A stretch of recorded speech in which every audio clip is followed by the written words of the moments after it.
जय श्री सीताराम। आज आपको एक कथा सुनाता हूँ, भगवान की प्राप्ति कैसे हो। एक ग्वाला रोज गायों को चराने गांव से बाहर जंगल में जाता था। जंगल में एक संत का आश्रम था। वह संत रोज तप, ध्यान, मंत्र जप करते थे। ग्वाला रोज संत को देखता था तो उसे समझ नहीं आता था कि संत ये सब क्या करते हैं और क्यों करते हैं। ग्वाले की उम्र कम थी। संत के इन कर्मों को समझने के लिए वह उनके आश्रम पहुंचा और संत से पूछा कि आप यह सब रोज़ क्या करते हैं। संत ने बताया कि मैं भगवान को प्राप्त करने के लिए भक्ति करता हूँ। रोज़ पूजा पाठ, तप, ध्यान, मंत्र जप करता हूँ, जिससे भगवान एक दिन अवश्य ही मुझे अपना दर्शन देंगे। संत की बात सुनकर ग्वाले ने सोचा मुझे भी भगवान के दर्शन करने चाहिए। यह सोचकर ग्वाला आश्रम से निकला। एक सुनसान जंगल पर पेड़ के नीचे एक पैर पर खड़ा होकर तप करने लगा। कुछ देर बाद उसने सांस लेना बंद कर दिया। ग्वाले ने सोचा जब तक भगवान के दर्शन नहीं होंगे मैं ऐसा ही करूँगा।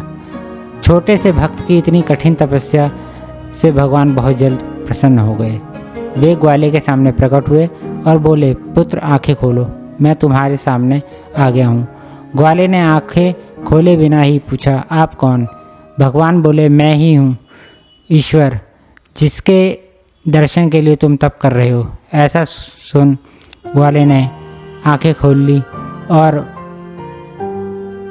उसने भगवान के साक्षात दर्शन किए। लेकिन वह सोचने लगा कि क्या ये वही भगवान है।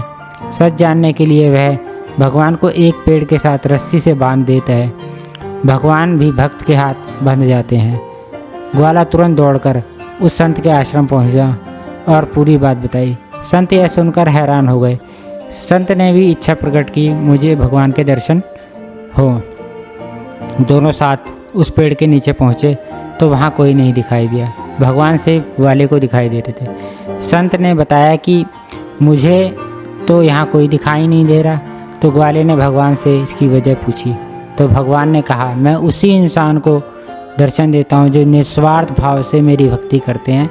जिन लोगों के मन में छल कपट, लालच, द्वेष नहीं होता है, मैं उन्हें दिखाई देता हूँ। इस बात को सुन संत अति दुखी होते हैं और वह अश्रुपात करने लगते हैं। इसे देखकर ग्वाला भगवान से प्रार्थना करता है कि आपकी प्राप्ति मुझे इन संत के वचनों से ही हुई है। अतः मेरी विनम्र प्रार्थना है कि मेरे गुरुदेव इनको भी आप अपने दर्शन प्रदान करें। यह सुन भगवान ने संत को भी दर्शन अपने दिए।